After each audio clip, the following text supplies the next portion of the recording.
Mara, se on Videot täs terve. Ja tänään olisi tarjolla musavideojuttuja.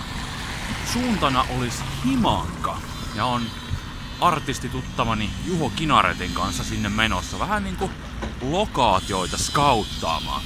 Kesällä olisi tarkoitus kuvata, mutta nyt vähän katsellaan, että missä potentiaalisesti kuvaltais. Hypätäänpä jousille!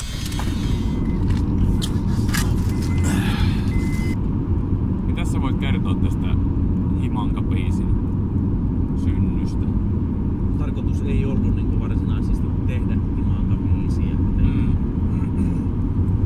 Oli semmonen yksi riffi ja se kuulosti aluksi vähän niin heavy riffiltä. Sitten oli yksi toinen riffi ja mä sitten niitä yhdistelin, mitä tuli melodian pätkä ja sitten vaan rupesi niin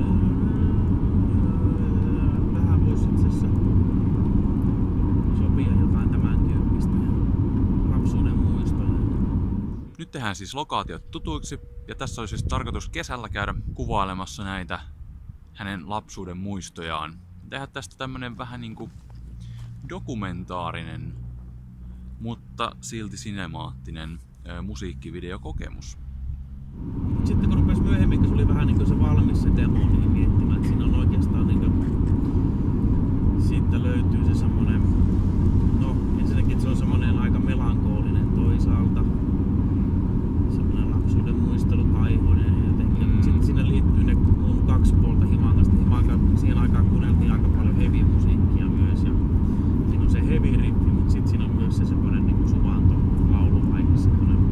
Joo, siinä on tämmönen kiva kontrasti siinä. Niin. Me käytiin myös tsekkas Himangan legendaarinen urheiluhalli. Silloin kun itsekin oli vielä tommonen alle kouluikäinen, niin mulla oli aika luonnollista vaikka ajaa traktorilla. Mä en tajunnut, että se ei mitään korttia tarvitse. Mitä? Eihän sitä traktoria kortilla ajeta. No, tässä on legendaarinen keikkamesta Himangan urheilu. Himangan urheilu. Täällä on Manovaari ollut. Täällä on ollut kaiken näköistä. Deep Purple.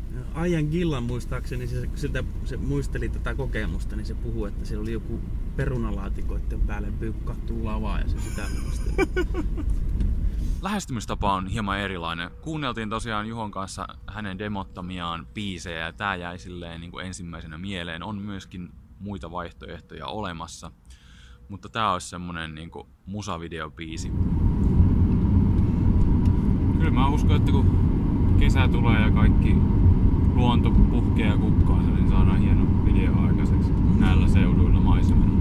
Joo, kyllä se on semmonen. Tämän perusteella. Silleen vähän vaikea sanoa, kun on vielä luntakin maassa, mutta niin kuin hyvä oli kuitenkin nähdä nämä paikat, mitä täällä on tarjolla. Kyllä.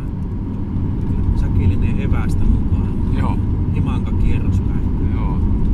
Ja näin saatiin Himangan reissu päätökseen. Hyvä reissu. Se, että käytiin nämä 4-5 päälokaatiota läpi, niin se auttaa mulle niin kuin kuvaajana ja myöskin ohjaajana. Ja leikkaajana sitten niinku, se auttaa mua näkemään niinku tämän musavideon tulevan kokonaisuuden. Et hyvä reissu, paljon kiitoksia katsomisesta ja eikä muuta, ensi kertaan katsellaan syssymällä!